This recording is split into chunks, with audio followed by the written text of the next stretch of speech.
My name is Tiffany. I'm the dyer and maker behind Latah Valley Fiber Co. Welcome to my home.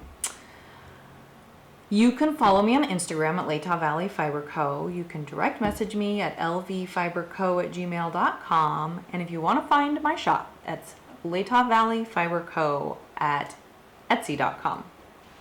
Okay, on this week's episode, I talk about a finished market bag, what I'm currently working on, which is a pair of socks, and a little bit of shop news. So if that interests you, let's get started.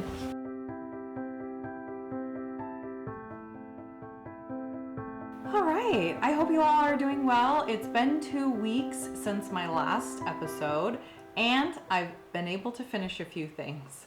So let's start with some finished objects.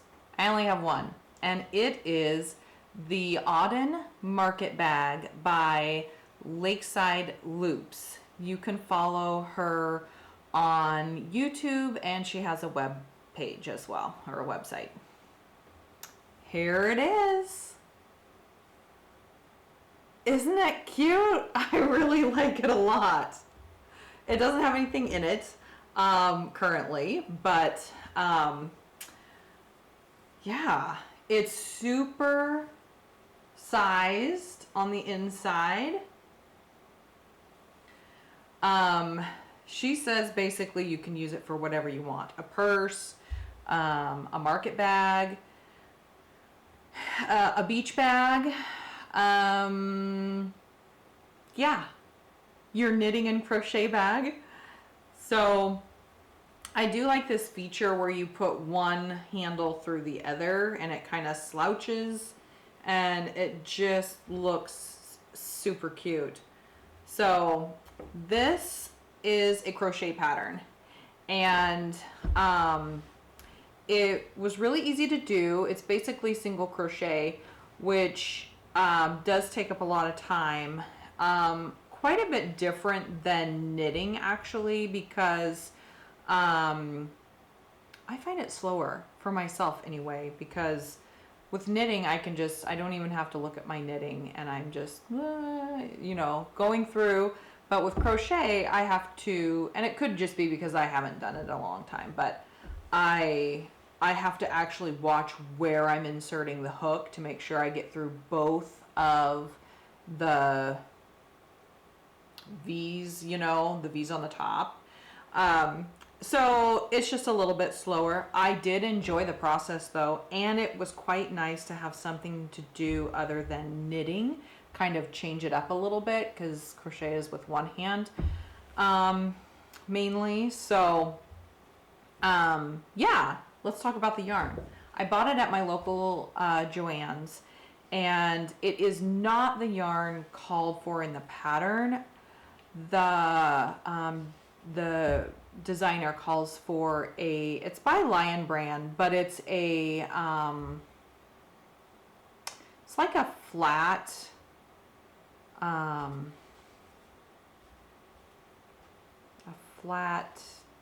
textured yarn. I think it's cotton. But they didn't have that. So I bought the next best thing, which is cotton and polyester.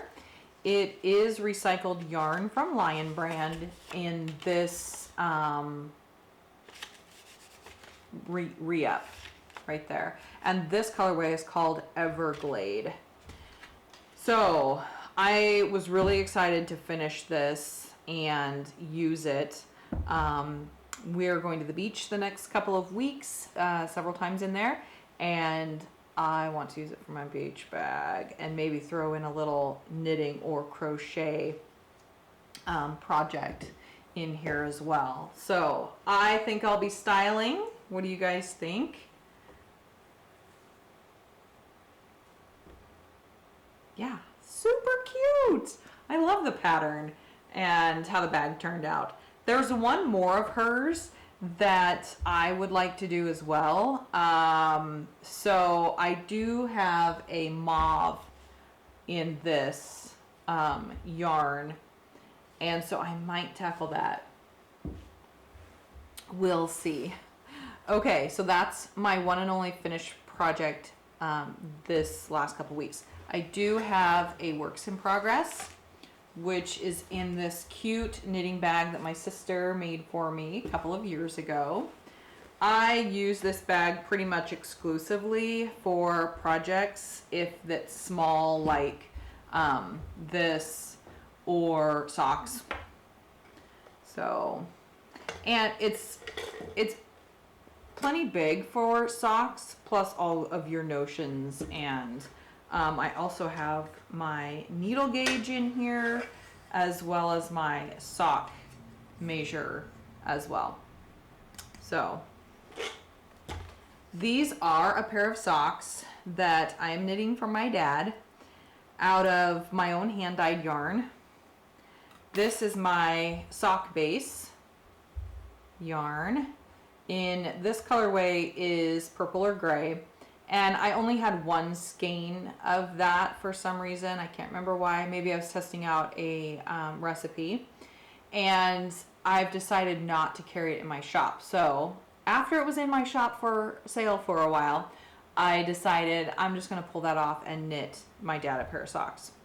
So yes, but it's in my sock base. So if you're interested in that, you can check out my shop. These socks I am knitting are called the House Socks by Pearl Soho. It is a free pattern on their website. And so far this is what I have. I've turned the heel on both and started the leg. Now these I knit on a size 1, which is a 2.25 millimeter US size. And while I'm doing them on DPNs, I'm knitting them tandemly. So like I'll knit on this one for a little while, and then I'll knit on this one for a little while. And I cast on 24 stitches, I believe. I could be wrong. And then I increased with a knit front back until I had 72 stitches. Now this is fingering weight yarn, so 72 stitches for most men is a good size around.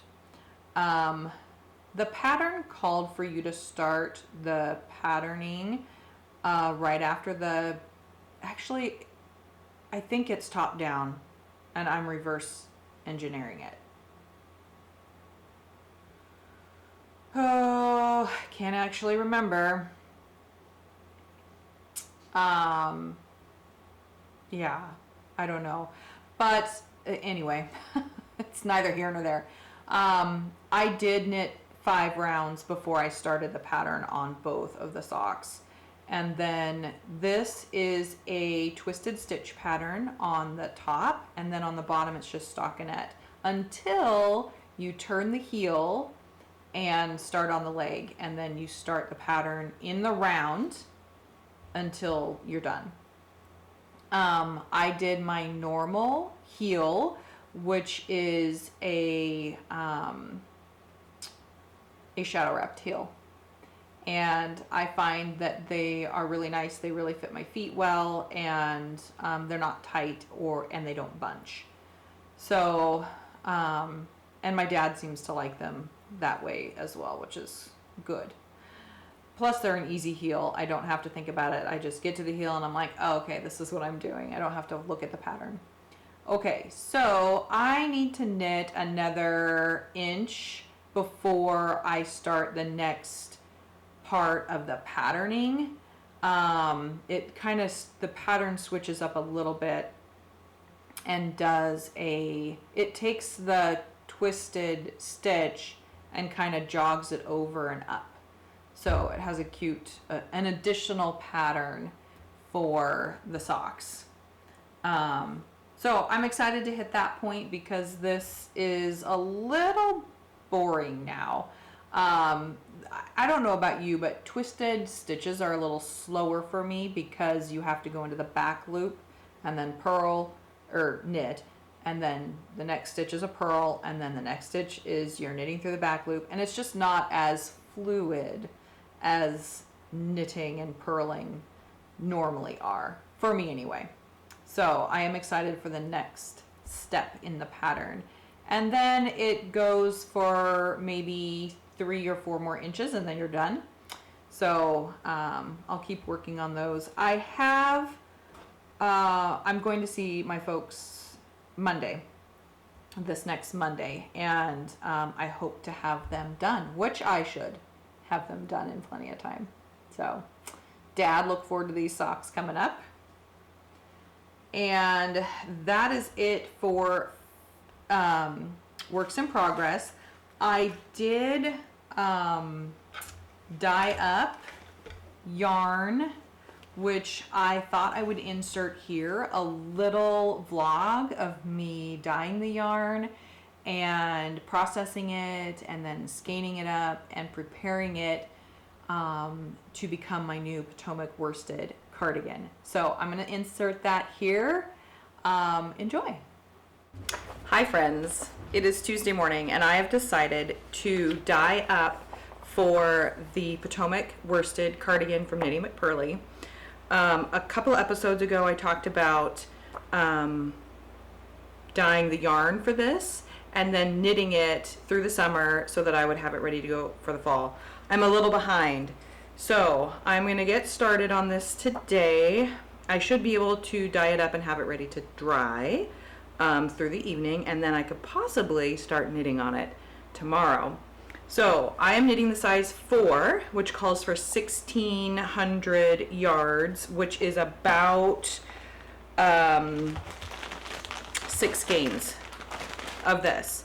I am going to go ahead and dye up all 10 skeins just in case I need an extra skein, depending on my gauge and that type of thing. So that is the plan.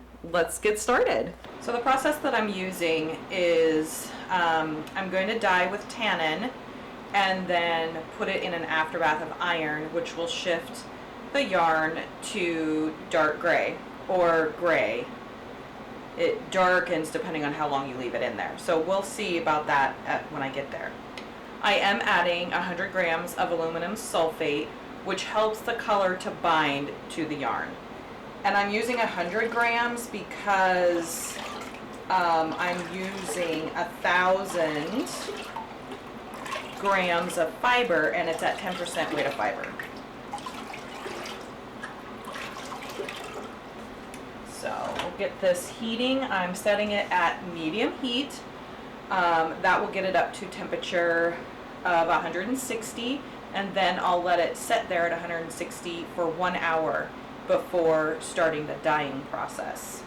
Okay, I've added all 10 skeins of yarn and I have it set on medium heat.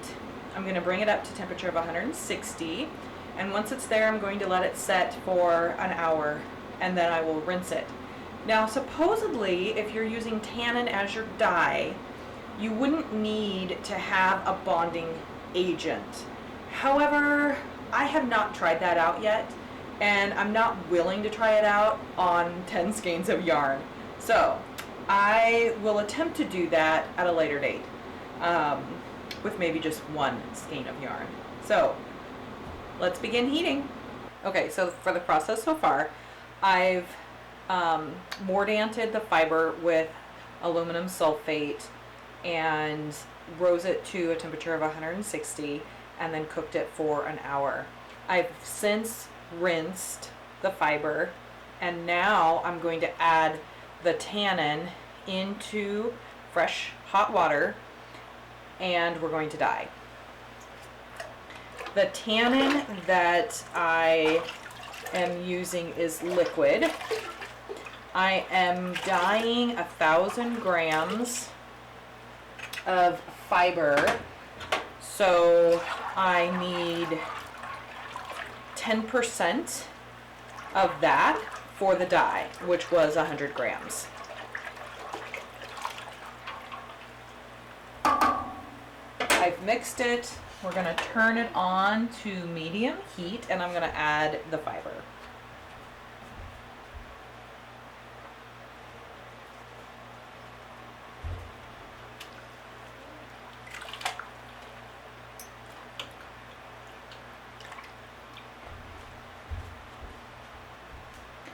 Okay, I've added the 10 skeins back in. There's plenty of room for the fibers to move around so that the color gets to every speck of the fiber.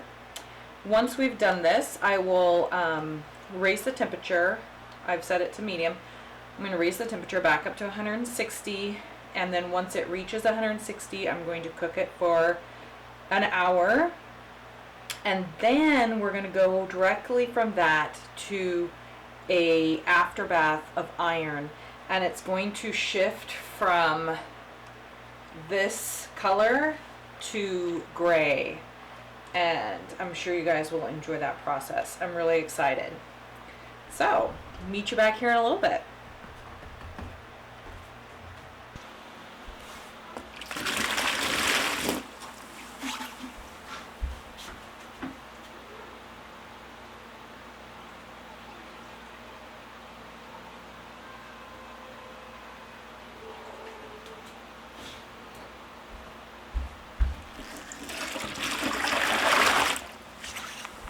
I'm transferring this hot water directly from my dye pot, and then I'll add the iron before adding the yarn.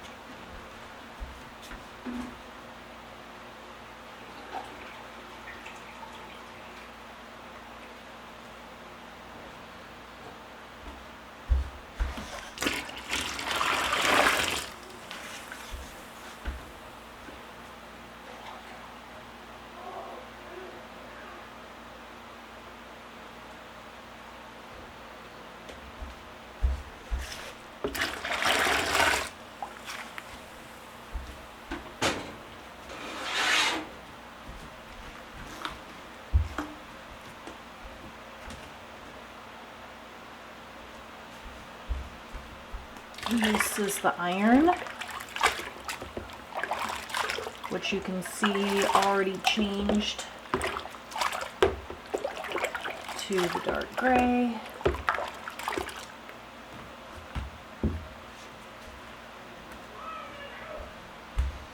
I'm going to add a little bit more liquid.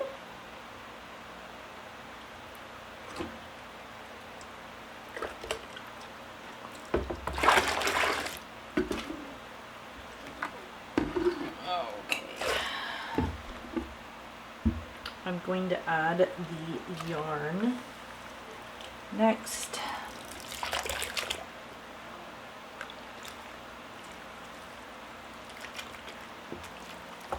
And you can see that it's already turning gray from this brown color. I'm going to lay it in here as smoothly as I can. Ooh, it's hot. Oh man. You want the yarn to be able to move pretty freely in there. Ah, ooh, that is hot.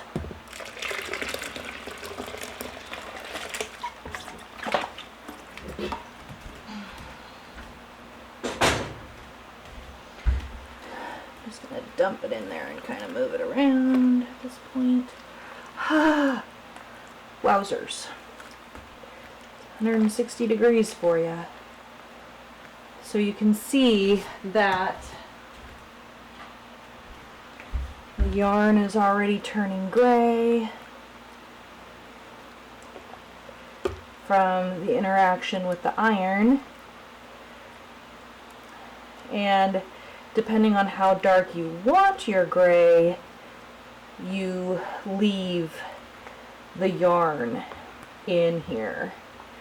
So I want it fairly dark, so I'm going to let this sit for about 30 minutes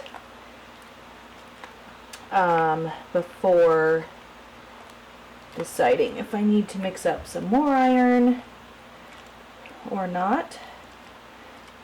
So we'll let that sit for about 30 minutes.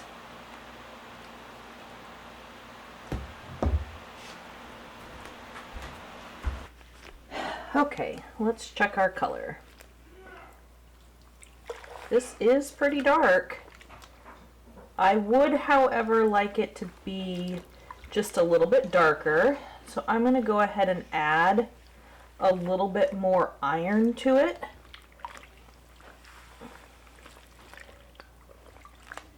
add just a little bit more iron to get it the dark gray. So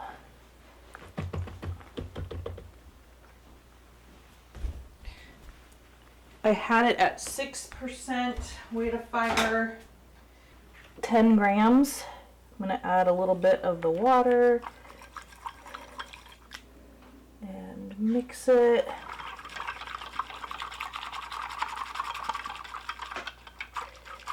Mix it till it's dissolved.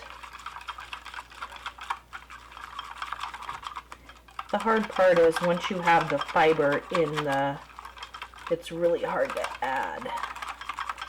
You have to make sure it's mixed pretty good.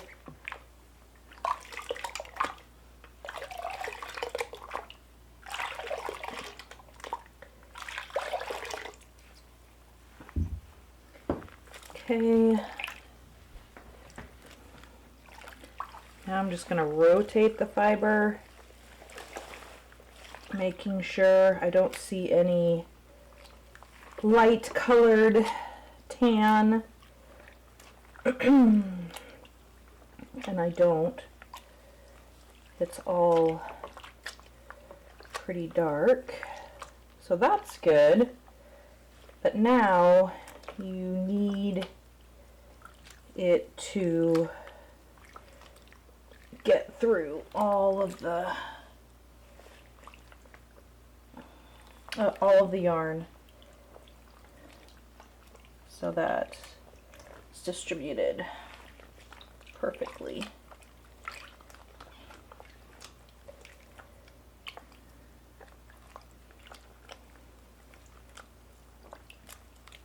Looks good. So I'm going to let this sit for another, it's still pretty hot. I'm going to let this sit for another 30 minutes and then I'll check it again.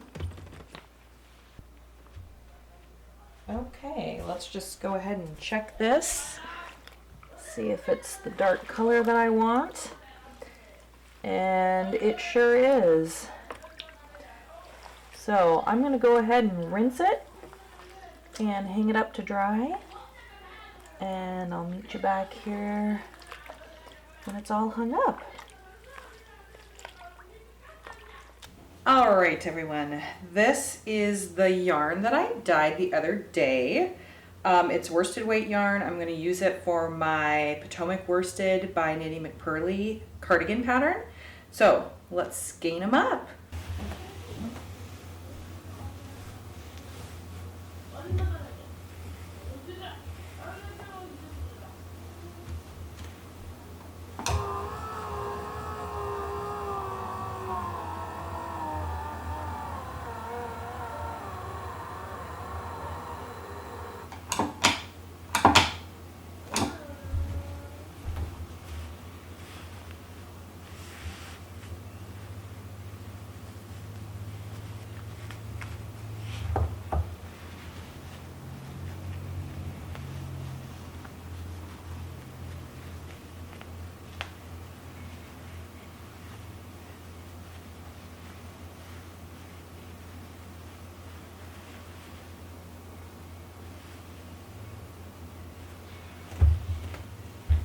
All right, my yarn is all skeined up. Now I get to undo this cute skein and wind it into a ball so that I can begin knitting.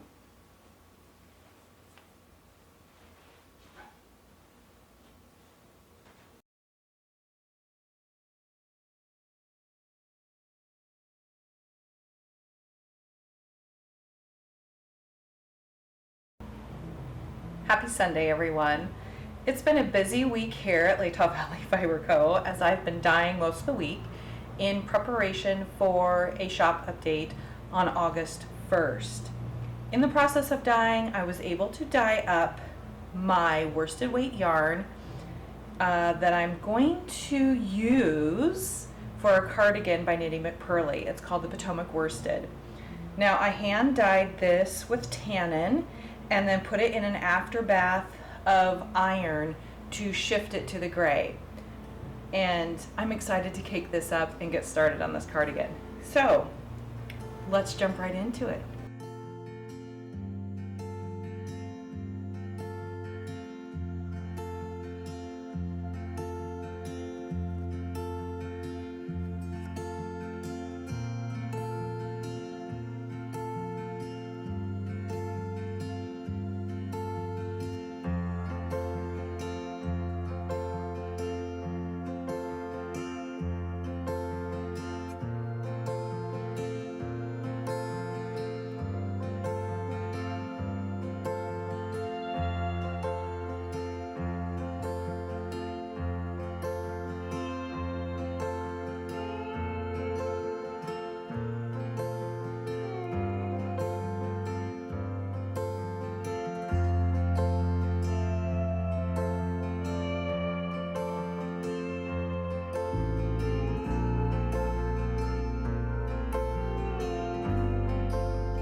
have my pattern. I have my yarn caked up. I went ahead and caked up 5 skeins of yarn. I do have a 6th, and I thought I would wait to cake that up just in case I didn't need it. I have not gauge swatched. I don't know that I'm going to do that because I very rarely do that. And it's a cardigan. So although my very first cardigan, I didn't gauge swatch, I didn't use the correct yarn, and it doesn't fit. So, but I do know a little bit more about what I'm doing now. And I've got the correct weight of yarn. I've got the correct type of yarn. She calls for Brooklyn tweed shelter. It's American Targhee Columbia wool. I guess I'm not actually using Brooklyn tweed, but she says another worsted weight wool would work, and she calls for, I'm doing size 4, which is a little over 1,600 yards. So this would be about a little over 1,600 yards.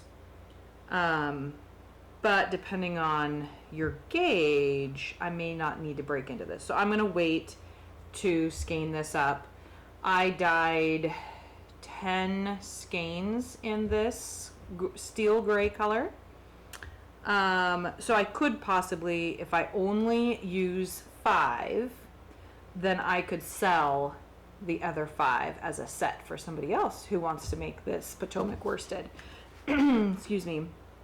So here's the pattern. It's printed out. It's ready to go. I thought that I would pick out a bag as well as get my needles ready. And I may not cast this on until tomorrow because I have some socks that I need to do some work on. And I finished my market bag. So somewhere in here I will talk a little bit about that, maybe on my normal podcast. So this calls for 24 to 32 circular needles. So I do have the bigger size. I think these are 16. So these are my Knit Pick circular needles, and I think they're 16 and maybe 30, 34. Doesn't actually say on here. But I'm sure the larger size will work just fine. It calls for a US 7, which is this one here. 4.5 millimeter circular needles for the main body. And then she does have you do a set of DPNs for sleeves. So I do have a set of that, but what I will probably do, I like to do my sleeves 2 at a time. So I will probably just continue using the circular needle method. And they call for, well, it's the same size, 4.5 millimeter for the sleeves. So I can get these ready, and yeah, that's it. I can just cast on.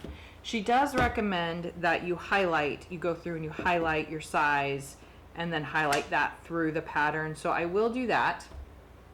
In fact, I almost always do that with every pattern. So it's a good idea, just so because I have skipped in the past, and I paid for it because I also have eye problems. And so you know, it's easy to miss if you don't mark it up.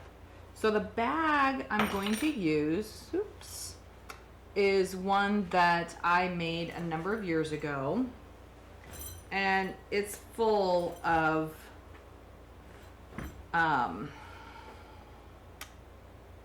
my yarn stuff, my odds and ends, and I'm going to empty it out and put them in a different bag. But this bag I've used before with sweaters and shawls, so I know it's going to be big enough to hold all of my skeins of yarn, as well as my pattern and my needles and my notions pouch. So the notions pouch I'm using on this project is this cute little bag that my son made me for Christmas. I think it was Christmas or Mother's Day. So I'm finally getting around to using it, and I'm going to put my notions in there, starting with my scissors.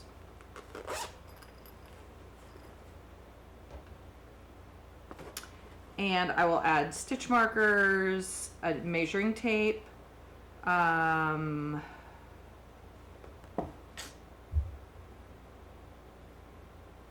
other knickknacks I'm sure I can come up with. So that is, oh my goodness, I have all kinds of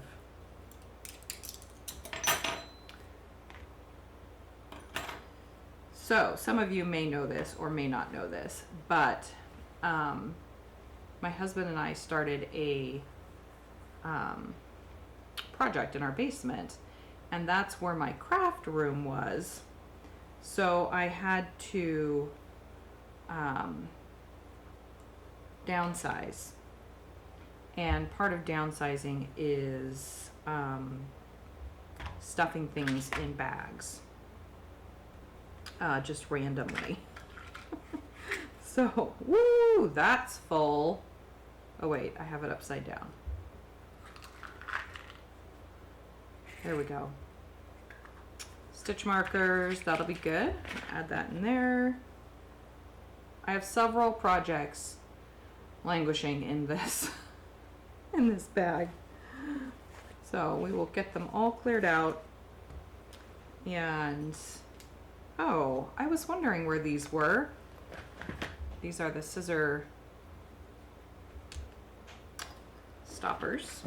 Okay, my bag is all emptied out, as you can see, and maybe, there you go.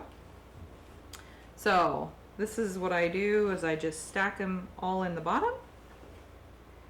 And, oh yeah, there's plenty of room. Plenty of room. I could actually get the sixth one in here as well. Okay, my notions pouch, my circular needles, and my pattern. Okay, this project is ready to start. So I will get that on the needles probably tomorrow sometime. I have a dye pot going right now that I need to transfer. And then I might do some sock knitting on my dad's socks. So thanks for joining me today. This was a busy week, and I'm glad you guys could come along with me. Have a great week, and I'll see you next time. So I wanted to talk a little bit about what I'm bringing to the shop update on August 1st. And I thought I would start with the gray that I dyed up. Now, I used the same, let's see, I have four bases here. And the recipe is exactly the same on all four of these bases, but you will see that the yarn took the color differently. So it's all the same color. It's my onyx color. recipe, but the only one that actually looks like the onyx that I have in my shop is this one.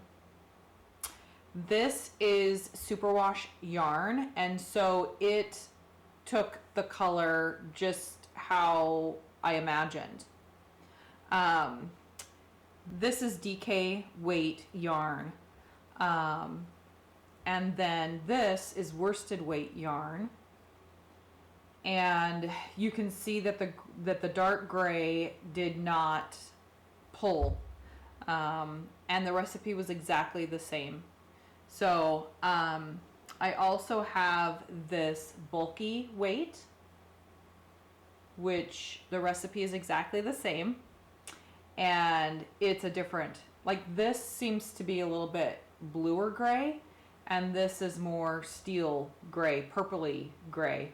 Kind of like this. This is a purpley gray, which I really like. I love this color. I wanted all of it to be this color and just do that across all of my bases.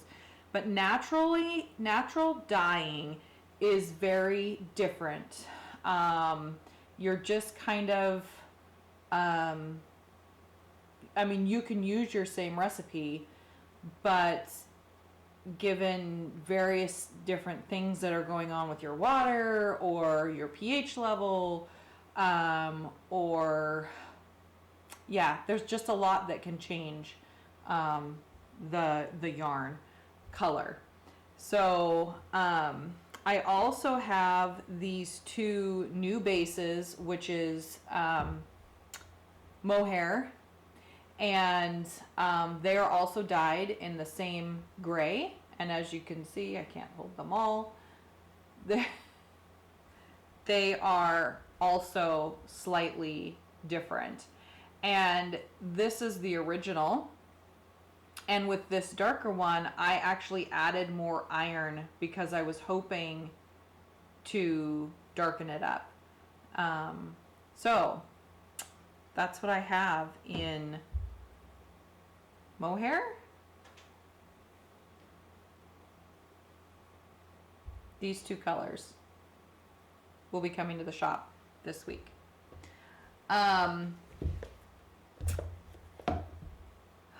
Another thing that is interesting, I actually didn't do this in sock. I'm not bringing it into my sock because I have lots of grays already on my sock base, and they're not, at this point, they're not a big seller.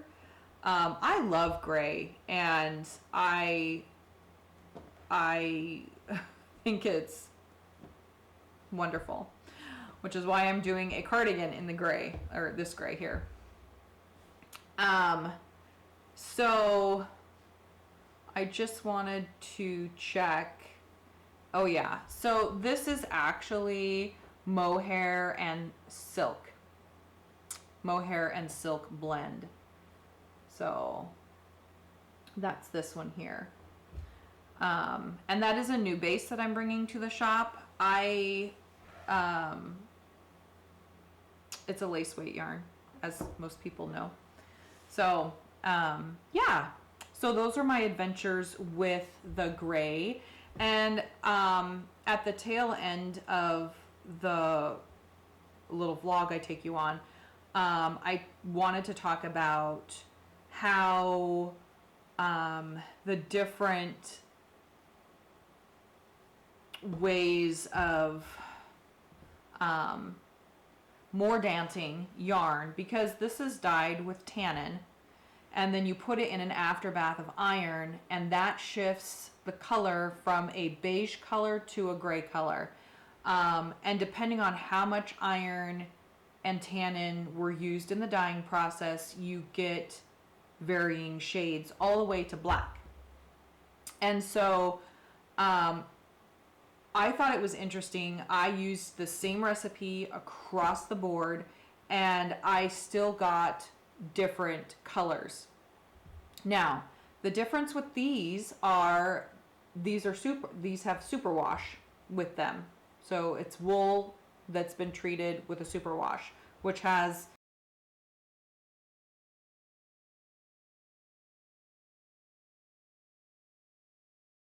that color adheres to a little bit better. This is 100% wool. No superwash, no nylon. It's just wool. And I didn't mordant this. I just used the tannin as a mordant, which is what I talked about in the little vlog. And I think it did great. The color didn't bleed. It stuck to the yarn really well.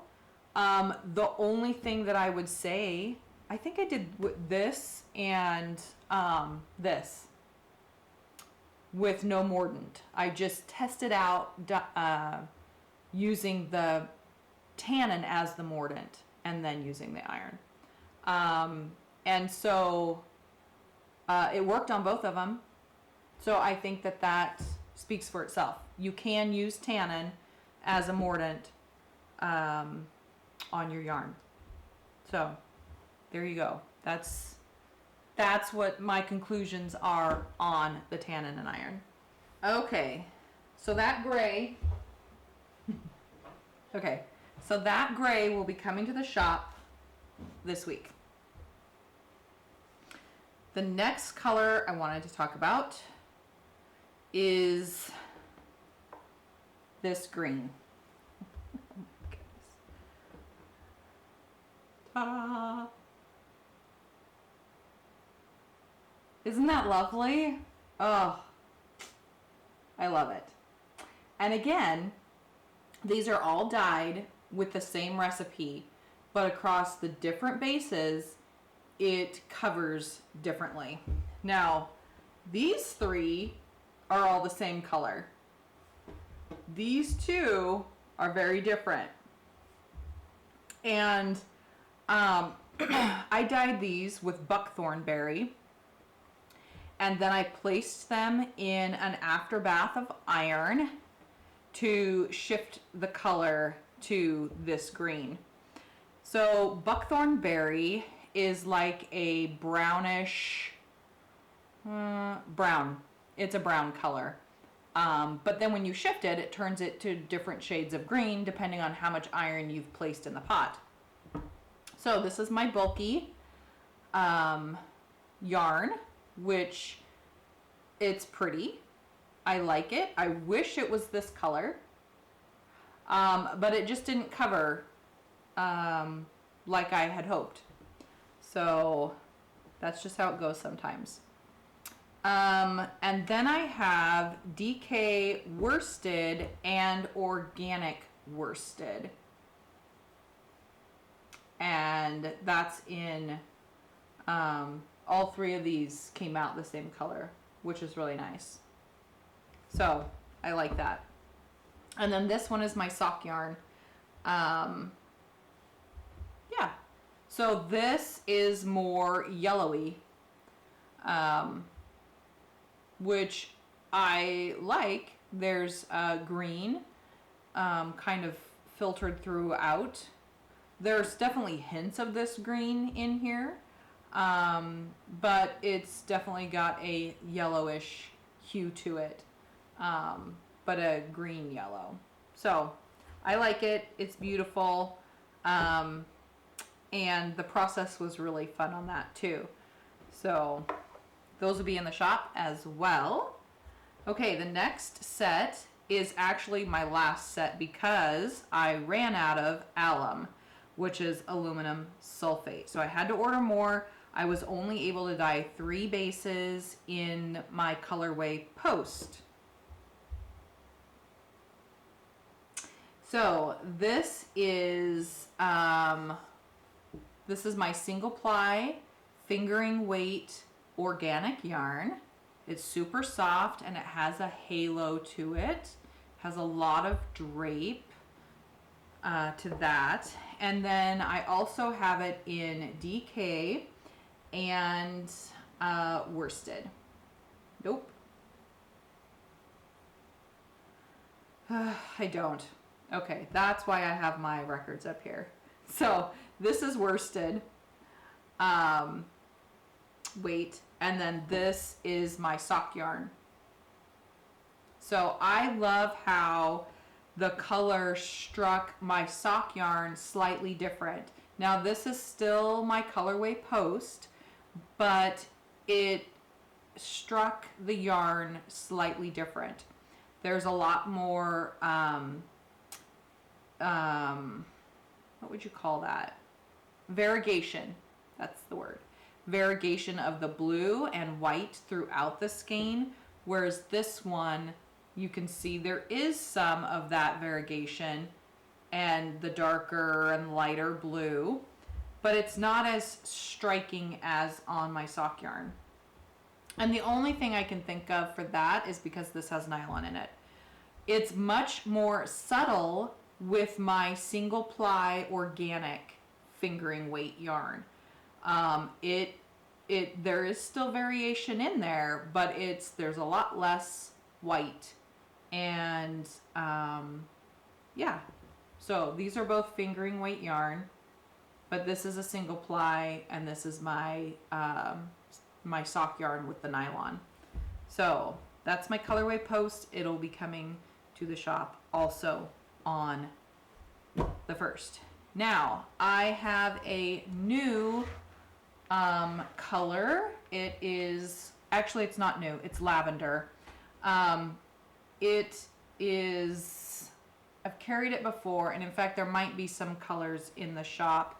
It is on my baby alpaca, 100% baby alpaca, and it was dyed with sapwood extract. I have 10 skeins of this, so there's a lot to go around. It's beautiful. It has a bit of it's purple, but there are gray undertones in it, so it's a little bit tonal, which is beautiful. I like it, and it's super soft. Oh my goodness. So this colorway is coming to the shop also. I was trying to dye yarn for a custom order, and I mixed up the pH, and when I did that, it turned the color from pink to purple. So there you go. You guys get the joys of that mess up. So yeah, so this is the lavender colorway in my baby 100% baby alpaca. Okay, that is it for the shop news. If you see anything that you like, jump on August 1st and grab it up. Okay, I think that is it for this week's episode. I hope you guys are all doing well and enjoying the rest of your summer. I probably won't hop on here. It'll probably be 2 weeks. We have family in town starting today, and they're here for 3 weeks. So we've got a lot going on, and I am sure I will be knitting, but yes, you know how it goes. There's lots of playtime, which is always good for the kids and family. So yes. All right, that's it from here. I hope you guys have a great day. See you next time.